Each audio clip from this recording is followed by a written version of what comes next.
इस ज़ॉम्बी सर्वनाश की कहानी की शुरुआत साल 1938 में स्पेन से शुरू होती है, जहां के सिविल वार को 2 साल हो चुके हैं, जहां अब नाजियों ने नेशनलिस्ट्स का समर्थन करना शुरू कर दिया है और रिपब्लिकन्स हार की कगार पर हैं। इस दौरान एक गांव में लोग शादी का जश्न मना रहे थे। तभी एक नाजी मेजर की अगुवाई में गाड़ियों का काफिला वहां पहुंचता है। परिवार वाले मेजर को एक स्ट्रॉन्ग शराब का गिलास देते हैं, जो इतना स्ट्रॉन्ग होता है कि उसे पीकर मेजर का गला जल जाता है और वह खांसने लगता है, जिससे गाँव वाले इसे देखकर हंस पड़ते हैं। अपमानित होकर मेजर अपने सैनिकों को आदेश देता है कि पार्टी में मौजूद सभी लोगों को मार दिया जाए। इसके बाद सैनिक गैस मास्क पहनकर नीले रंग का पाउडर फेंकते हैं, जो पूरे गांव में फैल जाता है। इसी बीच हम कैप्टन जॉन को देखते हैं, जिसे एक कोर्ट के जज को सिर से टक्कर मारने के आरोप में मौत की सजा दी जा रही होती है, लेकिन ऐन वक्त पर उसके चाचा जनरल लोजानो, जो एक उच्च पदाधिकारी हैं, उसे बचा लेते हैं। अपने ऑफिस में लोजानो जॉन को समझाते हैं कि अगर वो आर्मी का भरोसा फिर से जीतना चाहता है तो उसे अलार्कोस नाम की जगह एक चिट्ठी पहुंचानी होगी जो दुश्मन के इलाके में है। ये काम बेहद खतरनाक था, इसलिए इसे जॉन को उसकी मौत की सजा के बदले दिया गया था। जॉन के पास इस मिशन को स्वीकार करने के अलावा कोई और चारा नहीं होता, क्योंकि जॉन गाड़ी नहीं चला सकता था। इसलिए एक लड़के डिक्रूज को उसका ड्राइवर बनाया जाता है। डिक्रूज को भी सजा दी जा रही है, क्योंकि वह एक लड़ाई के दौरान भाग गया था, जिससे लोग उसे कायर मानते थे।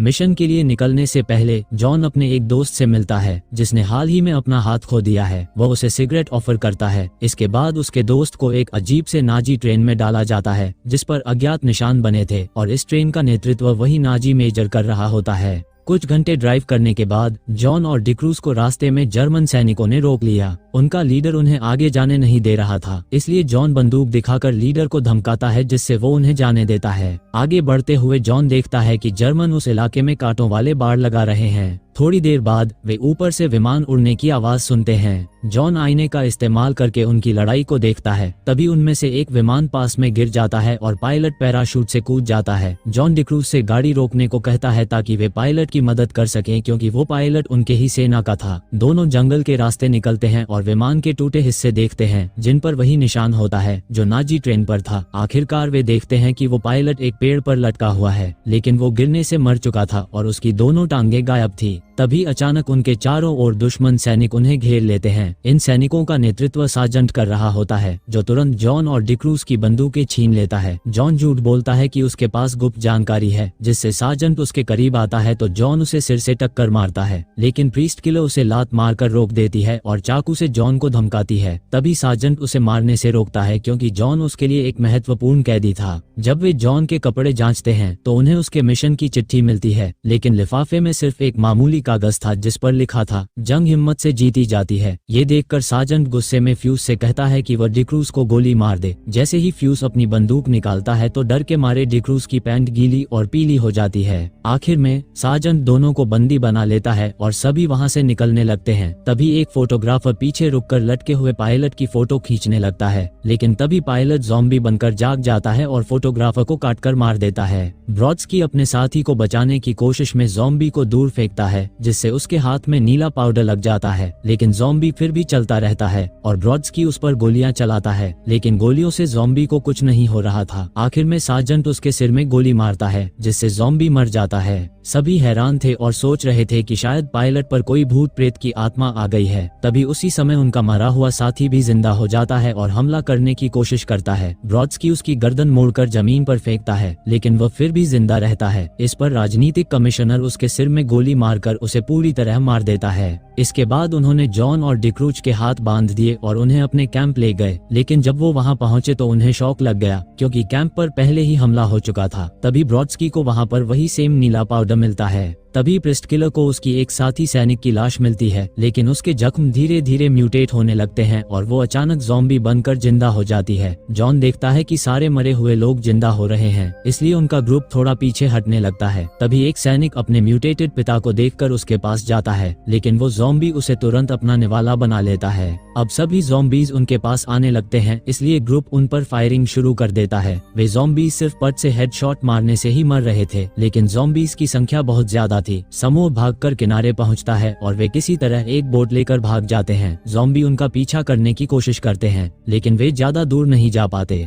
इसके बाद सार्जेंट आखिरकार जॉन और डिक्रूज की रस्सियां खोलने की इजाजत दे देता है, लेकिन पहले वो जॉन को एक पंच मारता है ताकि सिर पर टक्कर का हिसाब बराबर हो जाए। ज़ॉम्बी सर्वनाश को देखते हुए दोनों टीम्स अस्थायी तौर पर साथ काम करने के लिए तैयार हो जाती हैं, भले ही वो एक दूसरे के दुश्मन हों। आखिरकार वे दूसरे किनारे पर पहुंचते हैं और बोट को पेड़ों की शाखाओं से छिपा देते हैं और जंगल पार करने लगते हैं, लेकिन वहाँ उन्हें और ज़ॉम्बी मिलते हैं। ये ज़ॉम्बी शायद आम लोग थे जो बिना टाइम वेस्ट किए उन पर हमला कर देते हैं। प्रीस्ट किलर जॉन को एक हथियार देती है ताकि वो अपनी रक्षा कर सके। इस बीच ब्रॉड्स्की डिक्रूज को बचाने की कोशिश करता है लेकिन ज़ॉम्बीज उस पर कूद पड़ते हैं। ब्रॉड्स्की कुछ ज़ॉम्बियों को गिरा देता है लेकिन एक ज़ॉम्बी उसके पैर को काट देता है और बाकी ज़ॉम्बी उसे गिराकर घेर लेते हैं। प्रीस्ट किलर उसे बचाना चाहती थी लेकिन जॉन उसे पीछे खींच लेता है क्योंकि अब उसे बचाने का कोई फायदा नहीं था। पूरा समूह अपने जिगरी दोस्त को ज़ॉम्बीज का शिकार बनते हुए देखता है। इसके बाद वे आगे बढ़ जाते हैं और शाम होते होते वे अपने सेफ हाउस पहुंचते हैं। जैसे ही वे अंदर जाते हैं 3 लोग उन पर हथियार तान देते हैं। लेफ्टिनेंट जुरेल, प्राइवेट रफीर और सिस्टर फ्लो। सार्जेंट का ग्रुप भी अपने हथियार निकाल लेता है और दोनों पक्षों में बहस शुरू हो जाती है, लेकिन जब सबको पता चलता है कि वो सभी ज़ॉम्बीज से बचने के लिए भाग रहे हैं तो वे भी साथ मिलकर काम करने के लिए तैयार हो जाते हैं।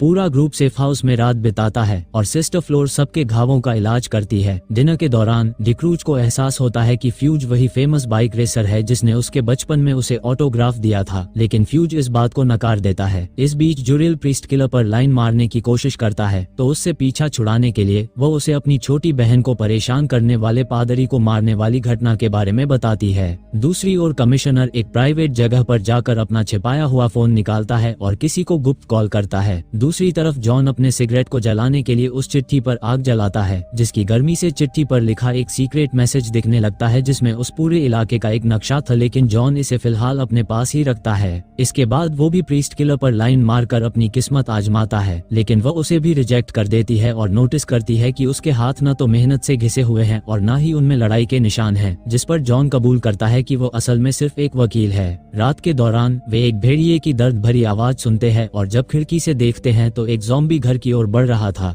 रफीर तुरंत गोली मारकर उसे खत्म कर देता है, लेकिन थोड़ी ही देर में ज़ॉम्बियों की एक पूरी भीड़ वहां पधार जाती है। सभी लोग जल्दी से अपना सामान समेटकर निकलने की तैयारी करते हैं, लेकिन ज़ॉम्बी खिड़कियों से हाथ अंदर डालने लगते हैं और एक ज़ॉम्बी प्रीस्ट किलर को पकड़ लेता है, लेकिन वह अपने ब्लेड से खुद को छुड़ा लेती है। ज़ॉम्बी दरवाजे को तोड़ने की कोशिश करने लगते हैं तो ग्रुप भारी बॉक्स से दरवाजा ब्लॉक करता है और पीछे के दरवाजे से भाग निकलता है। जैसे ही ज़ॉम्बी अंदर घुसते हैं, फ्यूज डायनामाइट जलाकर उनके ऊपर फेंक देता है, जिससे घर और सभी ज़ॉम्बी दोनों उड़ जाते हैं। कुछ घंटों तक जंगल में चलते रहने के बाद वे एक इलेक्ट्रिक फेंस देखते हैं जिसमें कई ज़ॉम्बी फंसे हुए थे। इन्हीं में से एक इलेक्ट्रोक्यूटेड ज़ॉम्बी ब्रॉड्स्की भी था। उसकी हालत देखकर जॉन उसे दया की गोली मारकर खत्म कर देता है। इसके बाद जॉन दूसरों को नक्शा दिखाता है जो जर्मन भाषा में था। ये पता चलता है कि नाजियों को ज़ॉम्बीज की भीड़ के बारे में पहले से पता था और उन्होंने उनके रुख और समय का अनुमान लगाकर ये फैंस लगाए थे। ये देखकर उन्हें लगता है कि शायद इन ज़ॉम्बीज को बनाने वाले एक्सपेरिमेंट के पीछे नाजियों का हाथ हो सकता है।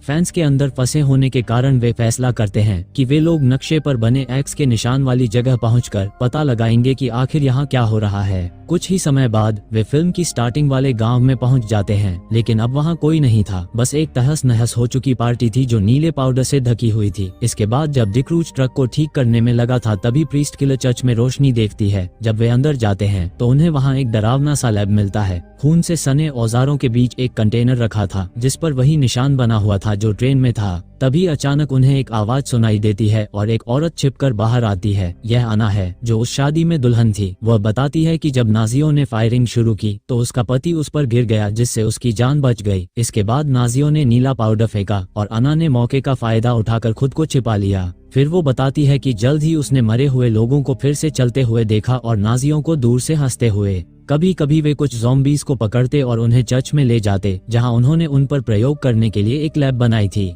तभी अचानक एक विस्फोट हुआ और नीला पाउडर चारों तरफ फैल गया। इसके बाद नाजी लोग भी ज़ॉम्बी बन गए। कुछ बचे लोग भागने की कोशिश कर रहे थे लेकिन वे बच नहीं सके। जब पूरा ग्रुप ये कहानी सुन रहा था तभी कमिश्नर सभी प्रयोगों से जुड़े कागजात ढूंढकर चुपचाप चुरा लेता है। तभी उन्हें गाड़ी की आवाज सुनाई देती है, लेकिन जब वे निकलने की कोशिश करते हैं तो कमिश्नर बंदूक निकालकर दरवाजे को ब्लॉक कर देता है। कमिश्नर बताता है कि उसने नीले पाउडर का फॉर्मूला चुरा लिया है और उसे युद्ध को जीतने के लिए इस्तेमाल करना चाहता है, लेकिन वह किसी भी दुश्मन टीम के सदस्य को साथ ले जाने के लिए तैयार नहीं है। लेकिन इस पर उसकी अपनी टीम भी उसका साथ देने से इनकार कर देती है। तभी डिक्रूज बिल्डिंग में दाखिल होता है तो कमिश्नर उसे बंधक बना लेता है और ढाल की तरह इस्तेमाल करते हुए धीरे धीरे चर्च से बाहर निकलता है। फिर वो डिक्रूज को टीम के पास वापस फेंक देता है। तभी एक ज़ॉम्बीज़ की भीड़ उस पर झपट पड़ती है और उसे खा जाती है। फ्लोर तुरंत दरवाजा बंद कर देती है और बताती है कि वह इस चर्च को जानती है। वो सभी को पीछे के एक दरवाजे से छुपे हुए सीक्रेट अंडरग्राउंड टनल तक ले जाती है। जब ग्रुप टनल में भाग रहा होता है तभी अन्ना अचानक ज़ॉम्बी बन जाती है और जुरेल पर हमला कर देती है। बाकी लोग उसे जुरेल से अलग करते हैं, लेकिन इस संघर्ष में अन्ना रफीर के पैर पर काट लेती है। रफीर उसे दूर धकेलता है और जुरेल उसे दबाकर रखता है। तभी प्रीस्ट किलर उसके सिर में गोली मार देती है। रफीर के पैर पर लाल निशान दिखाई देता है, इसलिए बाकी लोग उसे जूता और मोजा उतारने के लिए कहते हैं ताकि ये देखा जा सके कि काटने का निशान खाल तक पहुंचा है या नहीं। तभी उन्हें ज़ॉम्बीज़ की भीड़ पास आती सुनाई देती है और वे भागते हुए एक गेट तक पहुंचते हैं। वो गेट पर गोली मारकर उसे खोलते हैं और बाहर निकलते हैं। जैसे ही सभी बाहर निकलते हैं फ्लोर गेट को अंदर से बंद कर देती है। वह बताती है कि उसे भी काट लिया गया है। सार्जेंट अलविदा कहते हुए उसे कुछ एक्स्ट्रा गोलियां देता है और फ्लोर ज़ॉम्बीज़ को मारते हुए बहादुरी से शहीद हो जाती है। इस बीच डिक्रूज वापस ट्रक लेने जाता है और जॉन सुझाव देता है कि उन्हें नाजी चौकी पर जाना होगा जहां उसने ट्रेन देखी थी जिसके कंटेनरों पर वही निशान था जो चर्च में था। जॉन का मानना है कि वहां उनके पास इस संक्रमण का एंटीडोट हो सकता है। जब बाकी लोग दुश्मन के इलाके में जाने से मना करते हैं तो जॉन उन्हें एक इमोशनल स्पीच देता है और कहता है कि यह संक्रमण आम नागरिकों को भी खत्म कर देगा।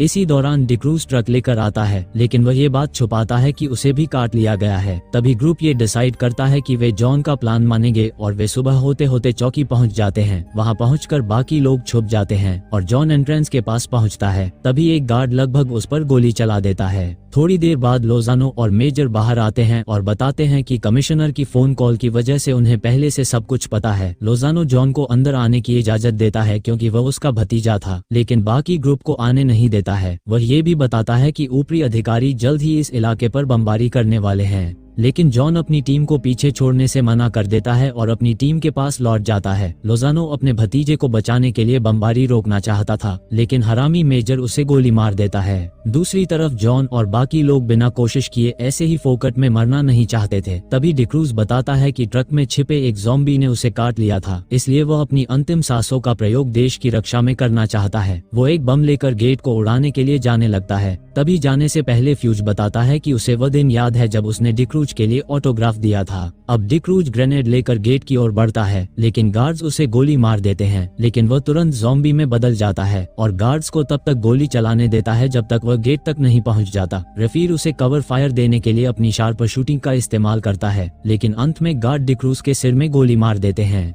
जैसे ही वह गिरता है ग्रेनेड भी गिरता है और धमाके से गेट उड़ जाता है। इसके बाद ग्रुप अंदर जाता है और एक टनल पार करता है जहां वे कुछ गार्ड्स को गोली मारकर आगे बढ़ते हैं। जल्द ही वे ट्रेन तक पहुंचते हैं जहां हर कोई बमबारी से पहले चौकी छोड़ने की तैयारी कर रहा था। जॉन एंटीडोट ढूंढना चाहता था, लेकिन फ्यूज और जुरेल दुनिया को बचाने में कोई इंटरेस्ट नहीं रखते। वे भीड़ में शामिल होकर भागने की कोशिश करते हैं। उसी समय ज़ॉम्बीज़ भी टनल से बाहर आते हैं और नाजी सैनिक उनसे लड़ाई में व्यस्त हो जाते हैं। बाकी ग्रुप आगे बढ़ने की कोशिश करता है। कमरा खून खराबे में बदल चुका था, इसलिए रफीर ट्रेन पर रहकर बाकी ग्रुप को कवर देता है। जॉन सार्जेंट और प्रीस्ट किलर आगे बढ़ते रहते हैं। उन्हें रास्ते में ज़ॉम्बीज़ मिल रहे थे जिन्हें वे गोली मारते हुए आगे बढ़ते हैं। जुरेल भी आसपास के ज़ॉम्बीज़ को मार रहा होता है, लेकिन जल्द ही उसकी गोलियां खत्म हो जाती हैं, जिससे वो अपने हाथों से लड़ने की सोचता है। तभी रफीर अपनी बची हुई गोलियों से उसे बचा लेता है, लेकिन तभी अचानक एक ज़ॉम्बी रफीर को नीचे खींच लेता है। डरा हुआ जुरेल भागकर एक ट्रक के अंदर छिप जाता है और उसी समय फ्यूज भी अंदर आ जाता है। अंदर छिपते हुए वे अपनी अपनी पत्नियों को याद करते हुए मौत का इंतजार करते हैं, लेकिन तभी वे ट्रक के शीशे में देखते हैं कि ट्रक का पिछला हिस्सा बारूद से भरा हुआ है।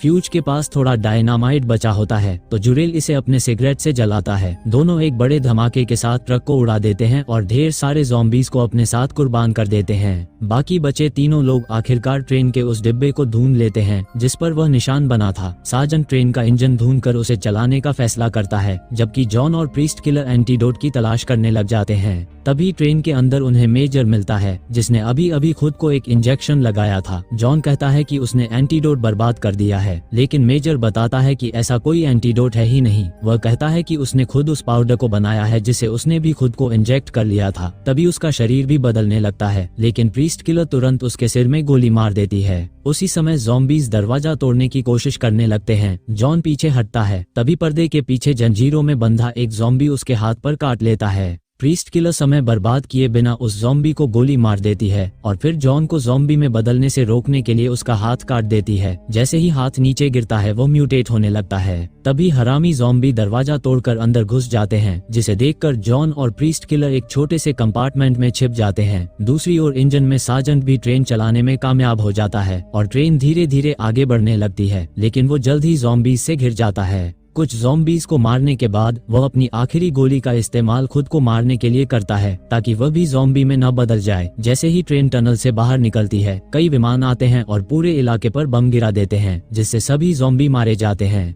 इस धमाके के दौरान जॉन और प्रीस्ट किलर एक दूसरे को किस करते हैं। कुछ समय बाद रफीर होश में आता है और ये देखकर चौंक जाता है कि ट्रेन सुरक्षित रूप से इलाके से बाहर निकल गई है। जॉन और प्रीस्ट किलर भी मजबूत कंपार्टमेंट की सुरक्षा के कारण ठीक हैं और बमबारी से सभी ज़ॉम्बीज़ का सफाया भी हो चुका था। आखिरकार वे ट्रेन से उतरते हैं और जॉन प्रीस्ट किलर को अपने साथ आने का प्रस्ताव देता है, लेकिन वह इनकार कर देती है और फ्रांस जाने का फैसला करती है। जाते जाते वह जॉन को अपना नाम बताने से भी मना कर देती है, जिससे जॉन का कट गया था। अंत में ट्रेन पर एक मरे हुए सैनिक का हाथ अचानक से हिलते हुए दिखाई देता है और मूवी यहीं खत्म हो जाती है। एक्सप्लेनेशन पसंद आया तो प्लीज चैनल को सब्सक्राइब कर देना।